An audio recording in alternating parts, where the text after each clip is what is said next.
민주당을 둘러싼 내부 전선, 대형 스피커들까지 가세한 편가르기, 여기에 계파별 권력 암투까지 과연 어떻게 바라봐야 하며 어떻게 접근할 것인가, 제가 아는 선에서 최대한 쉽게 풀어보기 위해 시간을 할애했습니다. 이와 호칭은 생략하겠습니다. 이재명 정부 출범 1년도 안 돼 민주당 헤게모니를 둘러싼 전선이 형성됐습니다. 시작은 조국 혁신당과의 합당 논란이었습니다. 8월 전대를 생각하면 대립은 보다 격화될 것이 분명합니다. 8월 선출될 당대표는 차기 총선 공천권을 손에 쥘 수 있습니다.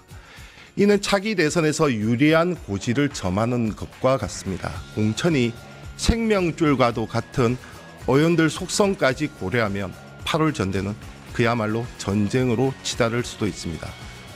뉴 이재명 논란도 더해졌습니다. 아직 실체가 분명치는 않지만 이들의 성향은 중도 내지 합리적 보수이자 정치 고관여층으로 보입니다. 윤 어게인을 외치는 국민의힘의 진절머리를 느끼고 대신 효행의 가치로 이재명을 새로 평가하고 지지하는 그룹으로 분류됩니다. 전통적인 민주당 지지층과는 다소 거리가 있습니다. 이는 분명 외연 확장입니다. 이들과 기존 이재명 지지 그룹을 구분지을 특정한 기준은 아직 없습니다. 한 가지 공통점은 발견됩니다. 강성일수록 일종의 빠. 좀 더 심하게 표현하면 교조주의 성향을 보입니다. 피하 구분이 명확합니다. 무엇보다 반 이재명에게는 내 외부 가리지 않고 적대적 성향을 드러냅니다.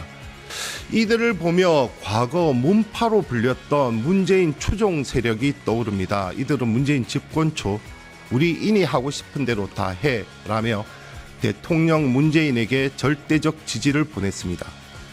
이 같은 지지는 문재인 입장에서는 강력한 든든함이었는지 모르겠지만 저는 매우 위험한 신호로 인식했습니다. 하고 싶은 대로 다 해라. 절차가 빠졌습니다. 민주주의 및 법치주의에 대한 최소한의 이해를 갖췄다면 이 같은 구호를 전면에 내걸지 못했을 겁니다. 문제는 이 같은 문제점을 인식하고도 딱히 이들의 집단 행동을 막지 않은 문재인 청와대에 있습니다. 때문에 문파가 개딸을 욕할 자격은 없습니다. 정도의 차이지 문파건 개딸이건 배타적 성향은 같습니다. 각각 반문, 반명에게는 이빨을 드러내다 보니 의원들을 비롯해 한자리 노린 사람들은 죄다 내가 더 친문이요, 내가 더 친명이요, 줄서기 충성 경쟁을 벌였습니다. 특히 문파의 경우 비주류이자 변방인 이재명을 대하는 천박한 인식도 드러냈습니다. 힘 있는 자의 집단 따돌림이었습니다. 친문의 뿌리라 할 수 있는 노무현도 비주류이자 변방이었는데 문재인은 주류였습니다. 노무현의 희생이 주류 문재인의 기반이 됐습니다. 이쯤 되면 진정한 지지가 무엇인지 다시 생각해 봐야 할 때입니다. 집권까지는 동일체로 동행했다면 집권 이후부터는 감시자, 비판적 지지자로 역할을 달리하는 것도 방법입니다. 이재명 정부의 성공을 바란다면 대통령 이재명에 대한 무조건적인 의무가 아니라 혹시 모를 실정을 예비할 감시자가 되는 것이 진정한 도움이 역할일 수 있습니다. 지지그룹의 견제와 감시는 정부 스스로의 경계심과 자정 능력을 높이는 강력한 수단으로 작용합니다. 다시 개파 간 전선으로 돌아가 보겠습니다. 친명이냐, 친청이냐, 친명이냐, 친문이냐. 분명 이들 사이는 앙금이 있습니다. 먼저 친노와 친문은 같으면서도 다릅니다. 친노그룹 전체가 친문으로 이어지진 않았습니다. 다만 과거 정동영의 배신을 똑똑히 기억하는 친노의 감정에 정동영 팬클럽을 이끌었던 이재명에 대한 반감이 친문 전체에 광범위하게 퍼졌던 것은 사실입니다. 이 과정에서 해경궁 김씨 논란도 더해졌습니다. 친문은 이재명을 못마땅해 했고 대선 경선 과정에서도 이재명이 아닌 이낙연과 정세균을 지원했습니다. 문재인 역시 이재명을 달가워하지 않았습니다. 이재명이 20대 민주당 대선 후보로 선출되었음에도 문재인은 곧바로 이재명을 만나지 않았습니다. 대선 후보로 인정하기까지 시간이 걸렸습니다. 윤석열과의 피말리는 대선 레이스 속에 이재명은 전국민 재난지원금을 수차례 정부에 요청했지만 문재인은 홍남기로 하여금 재정 건전성 등을 이유로 거절패했습니다. 송영길은 이 때문에 대선에서 석패했다고 해석합니다. 문재인도 집권 초 지금의 이재명처럼 높은 지지율을 보였습니다. 총선과 지방선거도 압승했습니다. 그러나 정권을 내줬고 그 원인 중 하나는 분명 정권 핵심부에 흐르는 반 이재명 비토 정서였습니다. 윤석열 1심 선고가 난 지금이 이 앙금을 풀 기회일 수 있습니다. 문재인의 대국민 사과가 요구됩니다. 문재인 정부의 검찰총장이라며 마지막까지 윤석열을 감사한 것은 대통령 문재인이었습니다.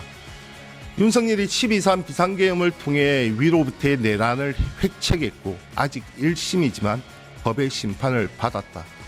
그를 검찰총장의 중용한 내 책임이 크다.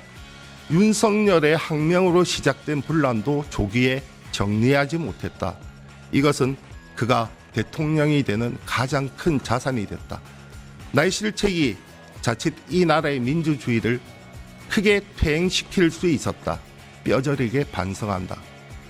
이 정도 메시지는 내놔야 옳습니다. 김어준과 한박 웃음을 주고받으며 형님 동생할 때가 아닙니다. 여기에 한 발 더 나아가 이재명에 대한 미안함도 전해야 합니다. 이재명을 인정하지 않았고 응원하지도 않았다. 그렇게 솔직한 마음으로 후회하는 심정으로 묵은 앙금을 걷어내는 시작에 나서야 합니다. 문재인만이 할 수 있고 또 문재인이어야만 합니다. 친명도 이를 용서와 화해의 계기로 삼아야 합니다. 민주정부는 김대중, 노무현, 문재인, 이재명으로 이어지고 있습니다. 자식이 부모가 물려준 빚이 많다 해서 새로운 호적을 원하지 않듯이 이재명도 그 지지그룹도 못난 아비 문재인을 받아들여야 합니다. 그것이 정통성입니다.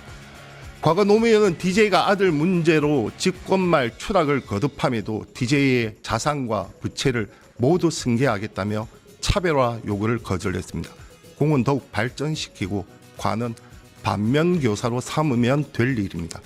연장선에서 이재명이 문재인을 끌어안으며 더 큰 정치를 보이면 됩니다. 링 밖의 선수들, 유튜버들도 더 이상의 갈등 조장을 멈춰야 합니다. 갈등과 분열을 돈벌이와 영향력 확대의 기회로 삼는 행태에 분노를 느낍니다. 이재명 지지층과 이들 기반으로 한 스피커들의 주적이 된 김어준과 유시민, 과연 이들이 진정 배척 대상입니까? 정청래 연임의 뜻을 모으고 조국까지 포함한 큰 그림을 그릴 수는 있습니다. 그렇다고 반명의 숙에 나가도 너무 나간 것 같습니다. 물론 김어준과 유시민도 비판받아야 할 지점들이 있습니다. 막강한 대중적, 특히 민주당 당원들에 대한 영향력을 바탕으로 현실 정치에 개입하고 이를 통해 의도한 방향으로 정치를 끌어가려는 점은 비판받아야 마땅합니다. 확인되지 않은 무분별한 의혹 제기와 궤변으로 얼룩진 선민의식도 비판 대상입니다. 그렇다고 이들의 공마저 없었던 일로 치부해서는 안 됩니다. 레거시를 능가하는 대중적 흡입력을 바탕으로 저항과 결집의 구심점이 되었던 것은 부인할 수 없는 사실입니다. 이재명도 분명 이들의 도움을 받았습니다. 오히려 문제는 김어준 앞에서 조아리는 민주당 의원들에게 있습니다. 헌법기관임에도 김어준 앞에만 가면 고양이 앞에 쥐마냥 얌전해집니다. 소신을 감춘 채 김어준의 방향에 동의하기 바쁩니다. 이는 김어준 영향력을 확대 재생산하고 다시 김어준 앞에 가면 작아지는 악순환을 낳았습니다. 김어준의 영향력을 진정으로 경계한다며 민주당 의원들부터 종속 관계를 끊어내야 합니다. 김어준과 유시민을 공격하는 마치 연합군의 모습을 다른 중소형 채널들도 그 공격 이면에 무엇이 있는지 솔직해져야 합니다. 이재명과 민주당을 위해서라면서 편을 가르고 분열을 조장하는 것이 도대체 맞는지 저는 모르겠습니다. 김어준을 비난하면서 김어준의 영향력을 꿈꾸고 또 김어준의 영향력이 주어진다면 김어준보다 더할 이들이 한둘이 아닙니다. 권력은 쇠퇴하기 마련입니다. 이재명이 힘을 잃고 국민적 지지가 약해지면 지금 친명을 내세우는 이들 중 과연 몇이나 이재명 곁을 지킬지 의문입니다. 조국 혁신당과의 합당 논란에서 최전선에 서며 정청래에게 칼을 겨눴던 이현주는 어떨 것 같습니까? 사실 우리 모두 답을 알지 않습니까? 내란의 폐허 속에 등장한 이재명 정부입니다. 정상화에 온 힘을 기울여도 모자랄 때입니다. 게다가 기대 이상으로 대통령이 잘하고 있습니다. 국민도 지지로 화답하고 있습니다. 이런 엄중한 상황에서 당이 다른 논쟁으로 발목을 잡아서야 되겠습니까? 불행이 반복되지 않도록 이쯤에서 서로들 자중하고 진심으로 끌어안아야 합니다. 그리고 앞서 말씀드렸듯 그 시작은 문재인이어야 합니다. 문 어게인. 가당치도 않은 말이지만 오해와 억측이 존재하는 것도 사실입니다. 윤석열이라는 괴물을 낳은 잘못을 반성하고 이재명과 그 지지층에게는 과거 함께할 동지보다 불편한 존재로 여겼던 그 미안함을 전해야 지금의 오해와 억측도 비로소 풀립니다. 친명이 이를 받아들일지는 다음 이야기입니다. 시작부터 해야 다음도 있는 법입니다. 끝으로 이재명의 말을 전합니다. 세상에 나하고 다른 것 다 골라내면 나중에 자기밖에 안 남는다. 김기성의 견해였습니다.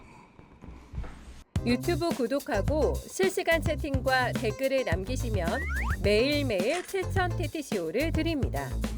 참여 방법은 통통물 어플을 다운로드하고 회원가입과 로그인을 해주세요.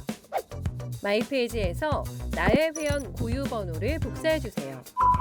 유튜브 구독 후 실시간 채팅이나 댓글창에 고유 번호를 한 번만 입력하면 준비 끝! 지금 유튜브 채팅과 댓글 쓰기 참여하고 7,000TTCO 받아가세요.